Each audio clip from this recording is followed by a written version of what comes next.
Kayak apa andai kata inya memberi hadiah kepada kita? Kayak apa andai kata inya hendak menukari barang kita? Kayak apa andai kata kita hendak menukari barangnya? Orang yang punya harta 5 juta halal, tapi ada 1 juta yang haram. Nah, orang yang seperti ini boleh kita bekerja sama dengannya, namun sunat jangan bekerja sama dengannya.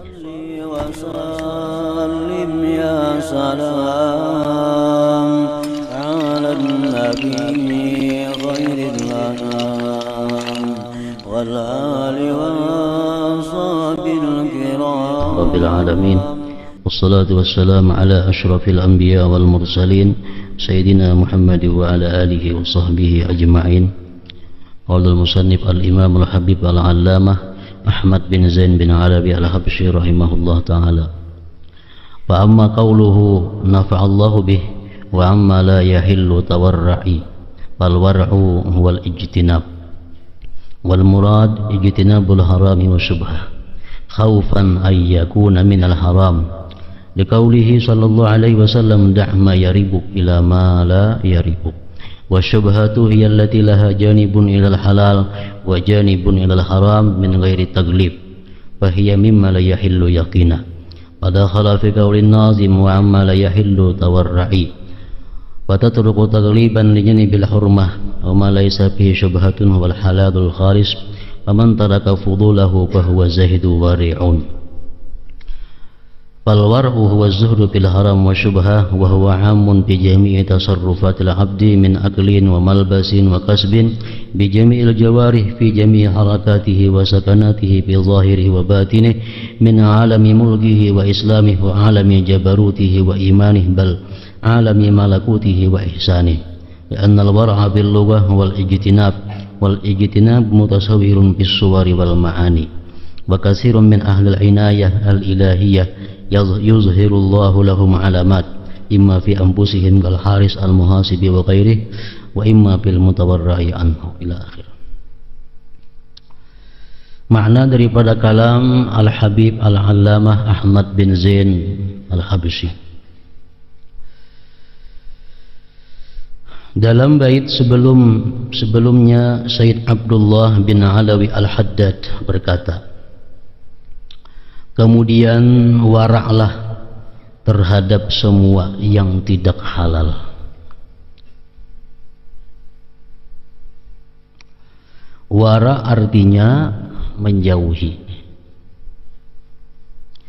Tetapi yang dimaksud di sini adalah menjauhi segala yang haram atau syubhat karena khawatir terjerumus dalam yang haram. Rasulullah sallallahu alaihi wasallam bersabda, "Da' ma yaribuk ila ma la yaribuk." Tinggalkanlah segala yang meragukanmu dan pilihlah yang tidak meragukanmu. Hadis riwayat Tirmidzi, Nasa'i, Hakim dan Ibni Hibban. Syubhat adalah sesuatu yang memiliki 2 sisi, halal dan haram, tanpa ada yang memenangkan. Dengan demikian secara yakin syubhat termasuk sesuatu yang tidak halal. Maka termasuk dalam perkataan Sayyid Abdullah bin Alawi Al-Haddad, wa amma la yahillu tawarra'i, kemudian waraklah terhadap semua yang tidak halal. Oleh karena itu sesuatu yang syubhat dijauhi demi menjaga agar tidak terjerumus pada sisi haramnya. Adapun sesuatu yang tidak ada syubhat di dalamnya, maka itulah yang halal murni. Jadi ada 3 perkara yang kita hadapi dalam sehari-hari ini. Yang pertama yang halal, yang kedua yang haram, yang ketiga yang syubhat. Syubhat itu artinya yang kada jelas. Rasulullah sallallahu alaihi wasallam bersabda, al-halal bayyinun wal haramu bayyinun wa bainahuma umurun mushtabihat la ya'lamuha katsirun minan nas. Faman ittaqa syubuhati faqad istabra'a li'irdihi wa dinihi wa man waqa'a fi syubuhati waqa'a fil haram. Ila akhir. Ujar Nabi kita, bermula yang halal itu adalah jelas, yang haram jelas. Antara halal dan haram itu ada perkara-perkara yang samar, ada perkara-perkara yang tidak jelas, yang tidak mengetahui akan dia oleh kebanyakan manusia. Siapa yang menjaga, memelihara atau menjauhi yang subhat-subhat, yang tidak jelas hukumnya, dia jauhi, maka dia membersihkan pribadi dan agamanya. Barang siapa yang jatuh dalam hal-hal yang tidak jelas, maka dia akhirnya akan jatuh pada yang haram. Jadi ada 3 perkara. Ada yang halal mutlak, ada yang haram mutlak, ada yang syubhat tadi. Kayak apa contoh nang halal murni? Dalam hal makanan atau minuman. Imam Ghazali secara panjang lebar di dalam kitabnya Ihya Ulumuddin menjelaskan, ujar sidin ngaran halal bujur-bujur halal itu huwa alladhi khala an dzatihi as-sifatul mujibah lit-tahrim wa 'ainihi wa halla an asbabihi ma tatruku ilaihi tahrimun aw karahiyah. Wa misaluhu al-ma'u alladhi ya'khudhuhu al-insan min al-matar qabla an yaqa 'ala milki ahad wa yakunu waqifan inda jam'ihi wa akhdhi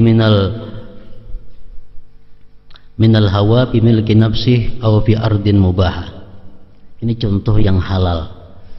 Yang halal, bujur-bujur halal itu adalah yang sunyi daripada zatnya itu sifat-sifat yang membawa kepada haram. Beliau mencontohkan yang halal itu adalah air hujan. Air hujan. Air hujan itu kita ambil langsung dari langit tanpa ada singgah kemana-mana. Langsung kita ambil ke telapak tangan kita dan kita berdiri di tempat tanah nang kadada ampunnya. Itu mutlak sudah jelas halal. Mau kita berdiri di halaman orang itu bisa kada tentu halal lagi. Atau kita mencibuk imbah gugur di bubungan rumah sudah berubah. Nah, jadi misalnya kita di hutan di tanah nang kada ada ampunnya siapa-siapa. Kita berdiri di situ, hari hujan, hujannya kada singgah di mana-mana, langsung gugur ke telapak tangan kita minum. Nah, itulah kita minum nang halal murni ngarannya. Itu halal murni. Nah, kemudian lagi ada yang haram murni. Murni haram. Yang haram murni ini ada yang bendanya haram seperti arak atau najis, itu haram. Najis kita minum, arak diminum. Nah, ini minuman haram. Atau yang haram murni ini adalah benda halal tapi didapat dengan cara yang haram. Misalnya air putih tapi didapat dengan mencuri milik orang, atau didapat dengan jalan zalim lainnya, atau didapat dengan cara apa yang dilarang oleh syariat. Nah, ini haram murni juga. Nah, antara halal dan haram itu ada subhat. Ini kita kesulitan mencari yang halal murni. Awal kita mencari yang halal murni, yang kayak tadi. banyu hujan nang gugur langsung ke tangan kita, dan kita waktu itu berada atau berdiri atau berduduk di tempat nang milik Allah Ta'ala di hutan belantara umpamanya. Nah kan itu nang bujur-bujur halal.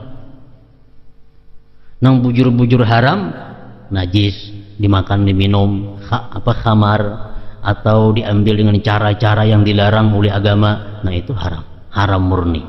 Antaranya itu syubhat. Nah syubhat ini dibagi tiga macam. Dibagi tiga macam syubhat. Karena kalau kita diperintahkan oleh Allah mencari nang halal murni, itu kita jelas sudah kada kawa, jelas kita kesulitan. Nah di tengah-tengah halal haram ini ada syubhat. Syubhat ini ada tiga. Ada syubhat yang digolongkan haram, syubhat tapi ini hukumnya sama lawan yang haram. Nah ini kita disuruh, diwajibkan menjauhinya, sebagaimana kita diwajibkan menjauhi yang nyata-nyata haram. Pertama syubhat yang digolongkan ke haram. Nah ini syubhat seperti ini kita diwajibkan menjauhi sebagaimana menjauhi yang diharamkan. Ada syubhat yang digolongkan ke halal. Nah syubhat tapi digolongkan ke halal. Nah ini kita kada disuruh, kada dianjurkan menjauhinya. Kita boleh mengambilnya dan kada merusak kewaraan kita. Ada syubhat yang digabungkan ke halal. Nah syubhat seperti ini kita kada dilarang mengambilnya, dan andai kata kita ambil kada merusak kita, kada merusak kewaraan kita, tapi syubhat juga ngarannya. Nah nang ketiga ada nang bujur-bujur syubhat. Nang bujur-bujur syubhat ini artinya digolongkan ke halal kada, ke haram kada. Nah ini kalau kita ambil kada berdosa, namun sunat kita menjauhinya. Nah kan jelas tuh. Bujur-bujur syubhat. Bujur-bujur syubhat artinya kada kawa digabungkan ke halal, kada kawa digabungkan ke haram. Nah nang macam ini kita sunat menjauhi, kada wajib menjauhi, kada sunat menjauhi.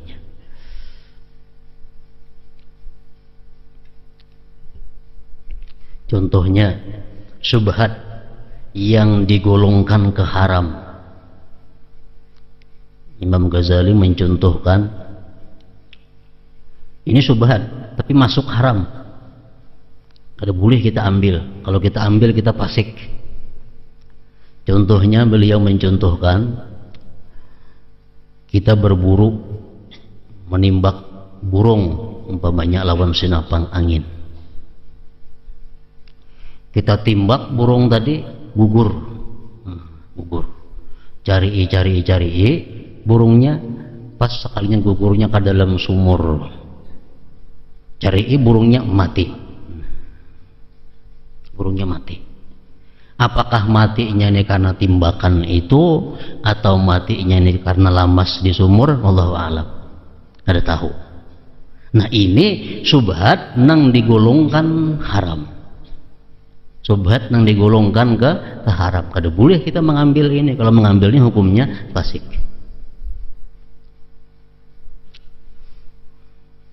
Syubhat nang digabungkan ke halal. Syubhat nang digabungkan ke halal. Contohnya kita mengunjun atau kita berburu, mengunjun dapat iwak. Kita lihati iwaknya itu kada ada tanda-tanda khusus. Iwak seperti biasa.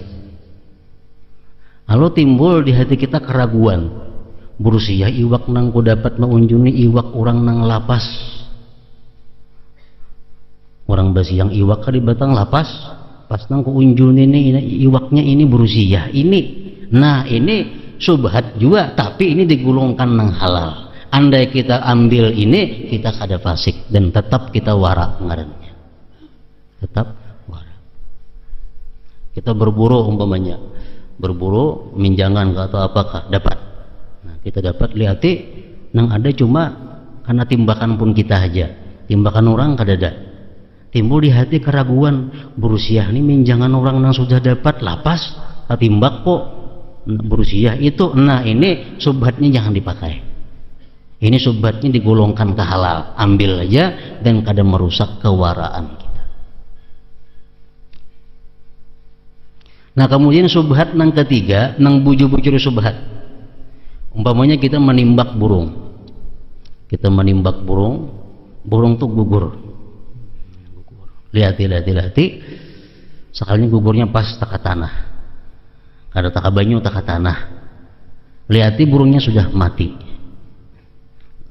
Apakah matinya ini karena tahempas ke tanah ini kah, atau mati karena timbakan kah? Wallahu alam. Nah ini subhat bujur, kita kada wajib meninggalkan ini, namun sunat meninggalkannya, sunat meninggalkannya. Kalau kita tinggalkan kita termasuk wara nang saleh ngarannya. Kalau kita ambil kita wara juga, tapi wara adil ngarannya. Nah, 3 macam perkara subhat.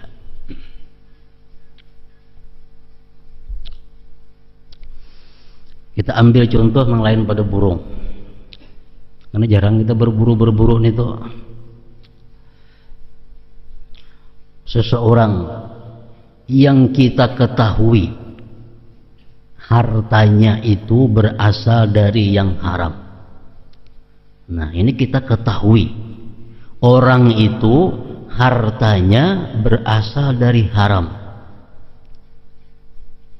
Pengertian diketahui ini jelas, bukan dikira, bukan disangka, diketahui.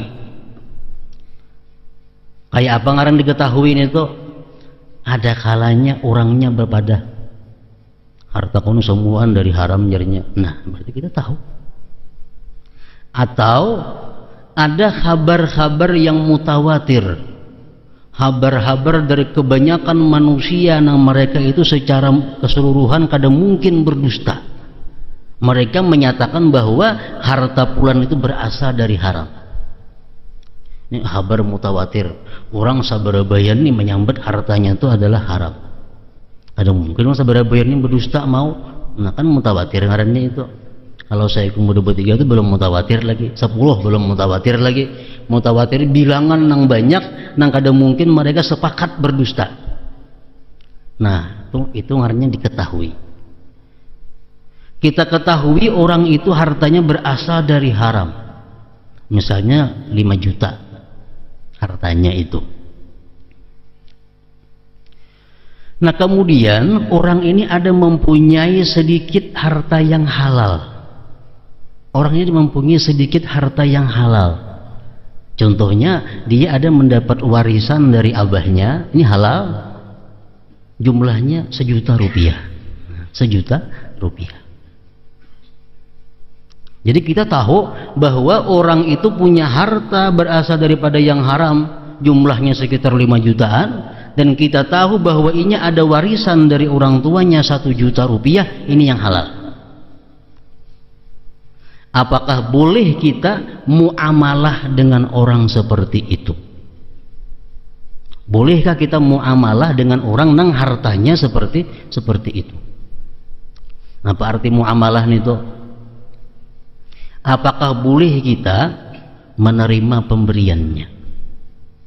Apakah boleh kita menghadiri undangan seruannya? Apakah boleh kita menukari barang jualannya? Apakah boleh kita menjuali barang kepadanya? Apakah boleh kita menyewa ampunnya? Apakah boleh kita menyewa akan lawan inya? Nah ini muamalah ngarannya. Apakah boleh kita muamalah dengan orang seperti tadi? Nah hukumnya adalah kada boleh. Kada boleh. Ini subhat ngarannya. 5 juta bercampur 1 juta itu subhat. Cuma subhat seperti ini digolongkan kepada nang haram. Digolongkan kepada nang haram. Kada boleh kita punya adanya memberi kita, jangan kita terima. Inya mengundang kita untuk makanan, jangan mau. Inya hendak menukari barang kita, jangan dijuali. Inya bertoko, jangan ditukari. Nah, inya nak nyiwa pun kita, jangan disiwakan. Inya menyiwakan barang, jangan disiwa barangnya. Kalau kita berhadapan dengan orang yang seperti ini, orang yang diketahui bahwa dia punya harta yang haram, namun diketahui ada sedikit harta yang halal. Nah, itu. Ini hati-hati masalah kalimat diketahui ini, yang hati-hati. Lain kira-kira. Nah, itu hati-hati dengan kira-kira. Yang diketahui. Yang kedua,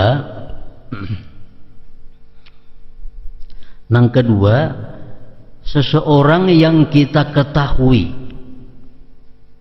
hartanya itu adalah halal,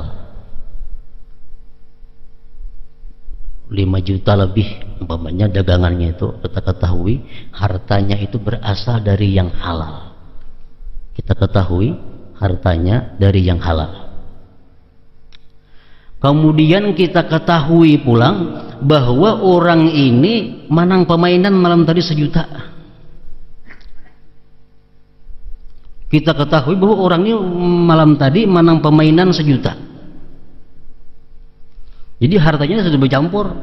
Duit hasil permainan 1 juta, harta dagangannya ada 5 juta.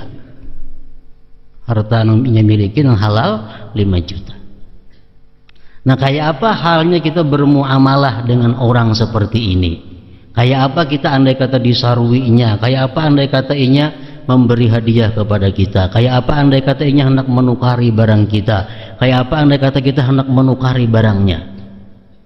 Orang yang punya harta 5 juta halal, tapi ada 1 juta yang haram. Nah, orang yang seperti ini boleh kita bekerja sama dengannya, namun sunat jangan bekerja sama dengannya. Artinya apa? Kalau kita bekerja sama dengannya, kita andaknya diwara adilin. Tapi kalau kita meninggalkan kerjasama dengannya, kita digulungkan wara salihin. Nah, itu kan. Yang ketiga,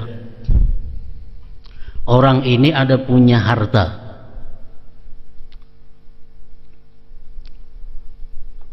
nang sama-sama, nang halal ada, nang haram ada. Kita ketahui orang tuh separuh-separuh halal haramnya.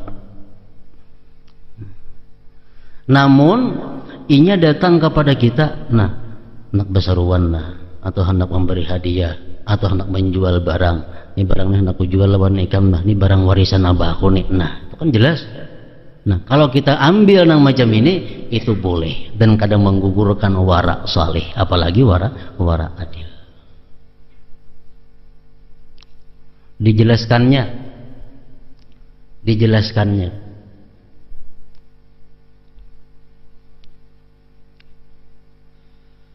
Nah, kemudian lagi masalah yang dijelaskan oleh para ulama seperti Imam Ghazali dan lainnya, masalah keuangan atau harta milik pemerintah, harta Baitul Mal.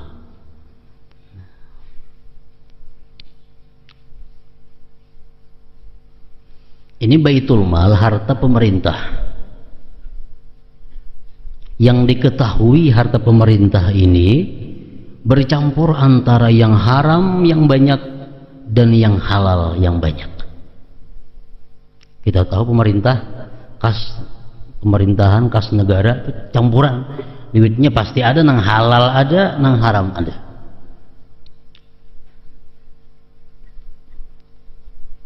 Ada yang hasil daripada penjualan kekayaan negara, seperti penjualan hasil tanah, minyak dan itu halal. Ada juga yang haram, seperti pungutan tempat-tempat maksiat dan lainnya, itu adalah haram. Nah, jadi duit pemerintah kita ini adalah duit yang bercampur halal yang banyak dan haram yang banyak. Nah, kayak apa kita berhadapan dengan duit pemerintah?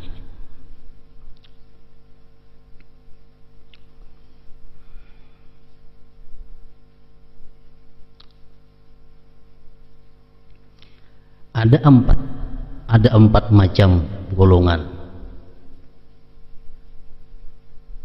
empat macam tingkatan.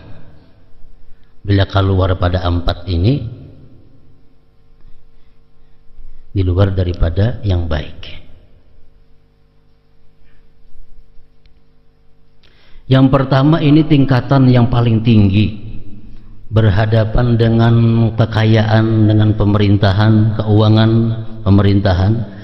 Ini yang paling tinggi adalah kelompok yang an la ya'khudha min amwalihim aw mudaratihim syai'a. Orang yang tidak mau sama sekali mengambil harta pemerintahan dan tidak mau sama sekali mengambil bantuan daripada mereka. Ini yang paling tinggi. Ini kadang mau menerima apapun yang sifatnya dari pemerintah. Ini kadang mau makan listrik PLN karena ini ada hubungannya dengan milik negara. Ini kadang mau memakai leading karena ini dikelola oleh pemerintah, nang duitnya ada campur halal haram. Ini kadang mau berjalan di tanah pemerintah karena diaspal dengan duit nang ada halal dan haramnya. Ini orang bagaimana di hutan belantara. Ini tingkatan yang nomor satu. Kadang mau sama sekali ada bersangkut paut dengan pemerintah. Ada dikisahkan Zunnun al-Misri, beliau ini ditahan oleh pemerintah di penjara. Nah, kemudian tiap hari anaknya mengatari makanan ke penjara. Cuma anak ini kada kau langsung matahari kepada sidin melalui sipir penjara. Anaknya datang mengantar makanan, sipir penjara mengambil, sipir penjara mengantarakan lawan Zinnun al-Misri.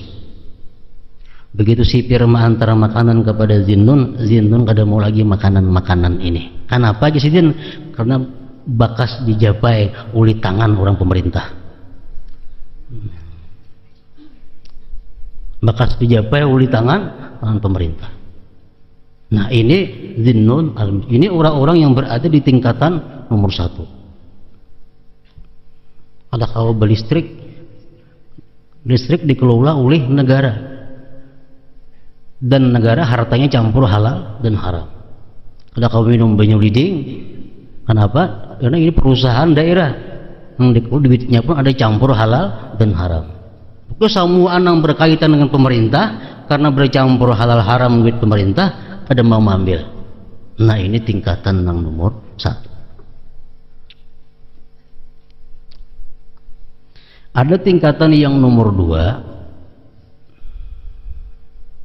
Inya mau mengambil apa yang diberi oleh pemerintah, mau menerima sumbangan pemerintah, mau mengambil apa saja yang diberikan pemerintah.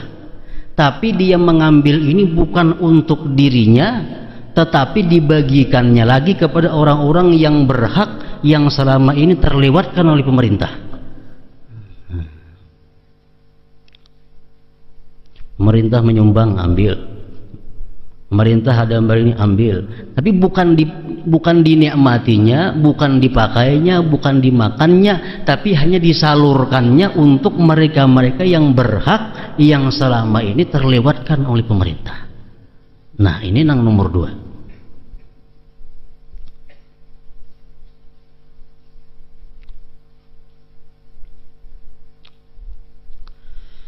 Yang nomor tiga, dia mau mengambil pemberian atau sumbangan daripada pemerintah bila mana dia sudah mengetahui bahwa yang diberikan pemerintah kepadanya ini adalah dari yang halal.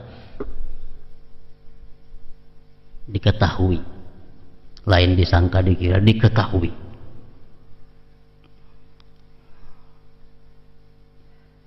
Diketahuinya bahwa apa yang disampaikan oleh pemerintah kepadanya adalah daripada yang halal. Kalau inya kada tahu pada ini nang halal, kada mau diterimanya.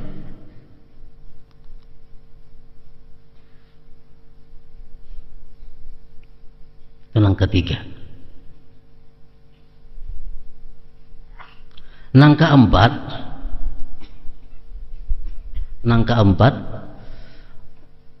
harta pemerintah yang bercampur halal dan haram itu diambil selama inya kada melihat, selama inya kada mengetahui bahwa yang diserahkan pemerintah kepadanya itu adalah dari yang haram. Nah, nang keempat ini ngarannya wara adil, wara adilin. Nya mengetahui harta pemerintah ada halal ada haram. Cuma nang diunjuk pemerintah kepadaku ini aku kada tahu nang halal kah nang haram kada tahu. Kada ada tandanya, duit bertanda lah. Ambil. Nah, ini boleh, namun sunat kada mengambil. Mengambil bang, kada menggugurkan dari keadilan seseorang. Kada menggugurkan dari keadilan seseorang. Bantuan pemerintah nang 3 bulan sekali untuk rakyat nang perlu dibantu 300.000 seberapa 3 bulan kah?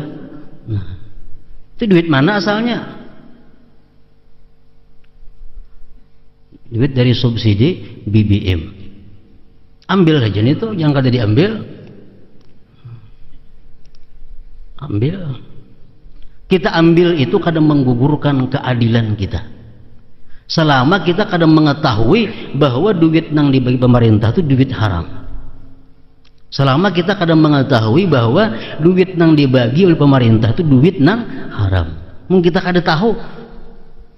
Kita ambil kadang menggugurkan dengan keadilan seseorang. Kadang menggugurkan dengan keadilan seseorang. Ada fatwa daripada ulama yang bernama Dahlan, Syekh Dahlan Kediri, pengarang kitab Sirajut Talibin. Beliau mengatakan bahwa uang pemerintahan kita sekarang ini adalah seluruhnya haram. Beliau mengatakan itu pada zaman 70 tahun yang lalu. Kita belum merdeka. Pemerintah masih di penjajahan Belanda. Nah, jadi beliau mengatakan bahwa duit yang dikelola oleh Belanda itu duit yang haram karena mengambil daripada merampas hak rakyat. Nah, jadi kitab itu jangan dipakai kepada pemerintahan sekarang karena saya itu hidup di masa zaman Belanda. Walaupun kita berfatwa kitab Sirajut Talibin ada mengatakan bahwa di pemerintah sekarang haram boleh diambil, jangan. Sidin itu hidup di masa penjajahan Belanda, lain lawan wah ini dipakai.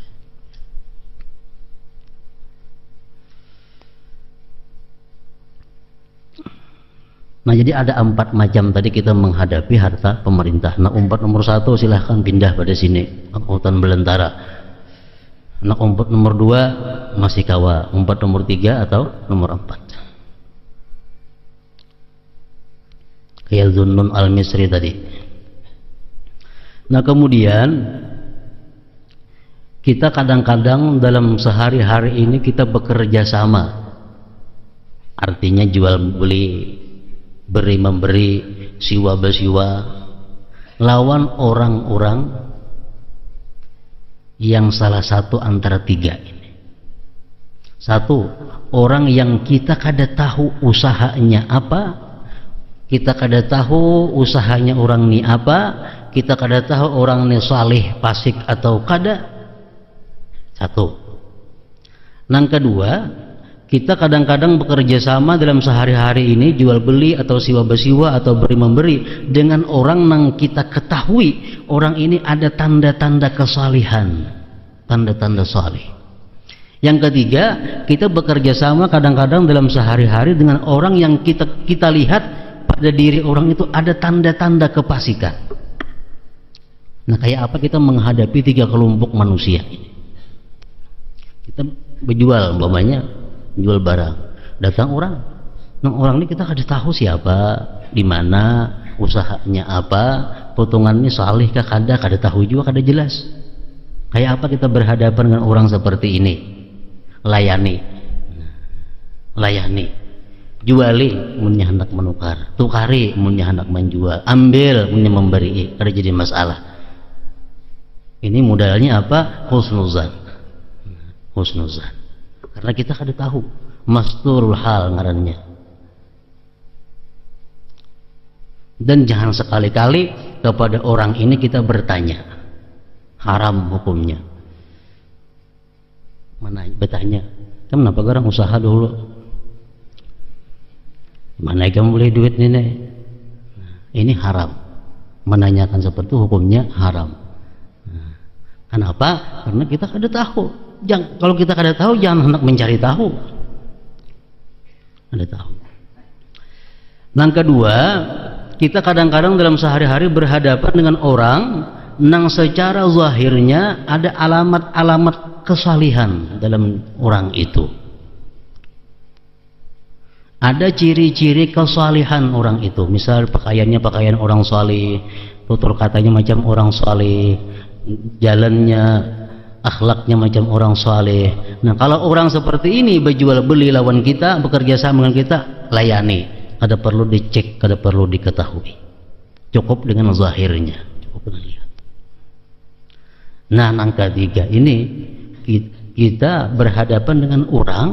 Nah, orang ini ada tanda-tanda fasik. Misalnya orangnya bertatu. Nah, hendak nukarnya orangnya bertatu di awak, nah bertatu. Atau bebungil laki-laki. Nah, terhadap orang-orang seperti ini kada usah dilayani. Jangan dilayani. Kita kada tahu orang ini usahanya apa, orang ini orang mana, kada tahu. Cuma yang kita tahu orangnya ada tanda-tanda kefasikan. Ada tanda-tanda kefasikan. Nah, orang seperti ini kada boleh kita melayani. Kalaupun kita hendak melayani juga, kita diwajibkan soal wal bahas, kita diwajibkan bertakun. Nah, takunin dulu orangnya, mun asawani, mun kadil ada usah. Ada usah. Nah, kayak itu cara muamalah orang-orang wara ini.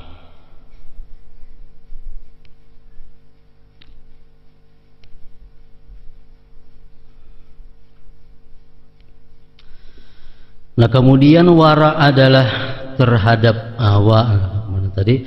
Adapun sesuatu yang tidak ada syubhat di dalamnya, maka itulah yang halal murni. Seseorang yang meninggalkan sesuatu yang halal, yang melebihi batas kebutuhan, maka dia seorang yang berzuhud dan wara. Nah, ini sudah wara, mencari yang halal. Bahkan dia meninggalkan yang halal kalau itu melebihi kebutuhannya. Ini berarti zuhud dan wara ngarannya.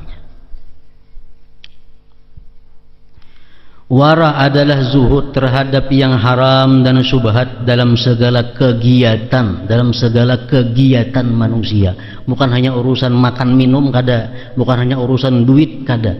Wara ini luas dalam segala kegiatan manusia. Dalam semua gerak dan diamnya, zahir dan batinnya, di alam mulki, jabarut dan malakutnya. Umum, wara ini mencapai seluruh aspek kehidupan kita. Wara dalam melihat, wara dalam mendengar, wara dalam berkata-kata, wara semuaan. Bukan hanya urusan makan minum. Dalam sembahyang itu dituntut wara. Sembahyang mesti wara. Kayak apa sembahyang nang wara? Termasuk hati-hati dengan masalah waktu. Ini sudah masuk ke waktu bujur-bujur atau belum? Kalau ragu-ragu, janganlah sembahyang. Jangan hendak sembahyang. Ini kiblat nih, ragu-ragu kiblat nih kasih itu, kasih ini kah? Janganlah sembahyang, takun akan bujur-bujur ke mana kiblat itu arahnya. Jangan hendak untung-untungan kira-kira kiblat itu. Nah, kayak itu sembahyang pun kita dituntut untuk wara.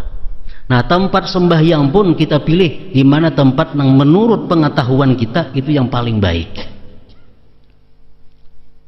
Tempat sembahyang kita pilih di mana tempat yang menurut pengetahuan kita tempat yang paling bersih, tempat yang paling halal.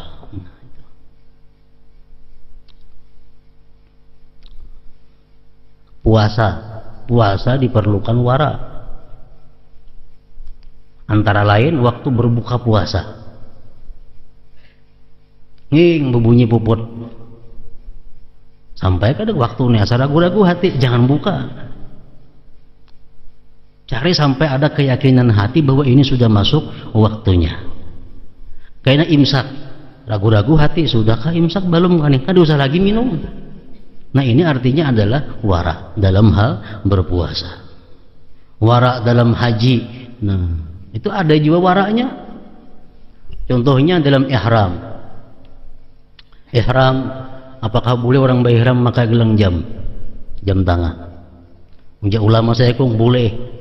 Biasa kong ulama kada boleh. Nah ambil 4 nang kada boleh. Kada betah luput. Nyesai kong boleh aja bakalang jam itu ada apa? Nyesai kong kada boleh. Kalau kita wara, ambil pendapat nang kada boleh bakalang jam. Beutas sama aja. Kalau waktu melaksanakan ihram. Nah itu wara dalam hal haji. Wara dalam hal jual beli. Dituntut dalam jual beli ini wara. Artinya apa? Kita cari usaha kita cari dagangan kita yang paling aman. Yang paling aman daripada keliru, yang paling aman daripada membawa orang kepada maksiat, yang paling aman daripada segala dosa-dosa. Nah, wara dalam hal jual beli. Kalau kita jual beli nang hari-hari kita berurusan dengan takaran, timbangan, ini memerlukan kehati-hatian. Kita berusaha, usaha kita ini urusannya takaran, timbangan, ukuran. Ini usaha yang memerlukan kita sangat hati-hati, karena sedikit juga pun kita salah, kita ada berurusan sudah. Nah, kalau kita hendak memilih wara yang saleh, kita kada perlu berusaha seperti itu. Tapi kalau wara adil ya kada jadi masalah, masih boleh asalkan kita bujur-bujur. Tapi kalau kita hendak naik ke peringkat wara nang saleh, kada usah berusaha seperti itu.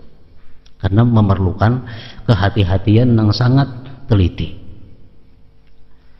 Usaha-usaha yang bisa membantu orang jadi maksiat. Nah, jangan sekali-kali berusaha seperti ini kalau kita wara nang saleh. Jual beli dalam nikah. Nah, nikah dituntut juga wara. Cari nikah ini cari anak-anak orang nang saleh. Kadakawa anak-anak orang nang adil. Kalau kita wara, jangan hendak kawin dengan anak orang fasik. Kenapa? Karena dikhawatirkan orang fasik ini mengakadkan nikahnya bisa kadesa. Itu wara dalam hal nikah. Kita cari saksinya nang bujur-bujur, saksinya orangnya nang cukup syarat. Makanya kita nikah itu makin banyak orang yang menghadiri makin baik. Misal orangnya 200 yang menghadiri, yang mendengarkan, yang menyaksikan gitu, makin baik. Barangkali dalam 200 itu ada manusia 2 yang adil, makin bagus. Jadi wara ini mencakup kepada seluruh kehidupan. Sebab arti wara secara bahasa adalah menjauhi, sedangkan kata menjauhi memiliki banyak arti.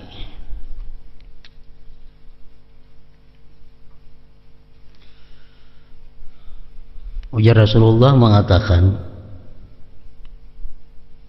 kenapa wara ini seringkali ditunjulkan kepada hal makanan dan minuman, padahal wara mencapai seluruh gawian. Tapi seringkali wara ini difokuskan dalam masalah makanan, minuman. Karena ujar Nabi, al-ma'idatu haudul badan wal uruq ilaiha waridatun baida sahhatil ma'idah sadaratil uruq bisihah wa idza saqimat sadarat bisiqam. Karena ujar Nabi kita, perut ini adalah telaga di badan. Sedangkan urat-urat ini semuaan sentralnya ke parut situ. Bila parut kita ini baik, otomatis urat yang membawa kepada kebaikan. Perut kita kada baik, semuaan kada baik. Artinya apa? Kalau kita makanan kita ini halal, otomatis mata kita memandang yang halal, muntung kita berkata-kata yang halal, telinga kita mendengari yang asalkan dari makanan yang halal. Nah maka itu fokusnya masalah wara ini biasanya urusan makanan. Kalau orang tuh bepadah wara tapi suka melanggar perintah Allah, melanggar hal yang diharam, itu ada mau wara demikian. Karena orang nang wara itu pasti tingkah lakunya kepada yang halal. Tingkah laku orang wara itu kepada yang halal.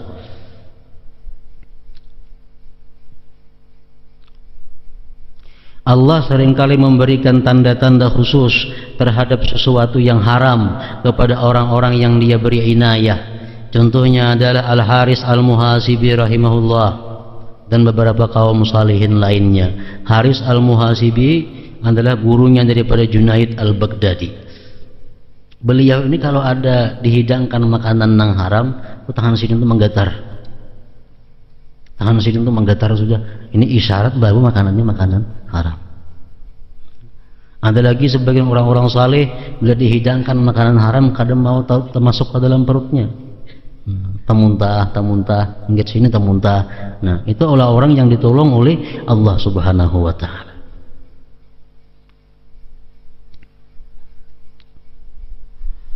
Dan beberapa kaum salihin lainnya. Semoga Allah melimpahkan rahmatnya kepada mereka, memberi kita manfaat lewat mereka, dan tidak mengharamkan berkah mereka di dunia dan akhirat kepada kita dan kepada orang-orang yang kita sayangi dan seluruh kaum muslimin. Amin ya rabbal alamin. Kemudian Rasulullah SAW bersabda,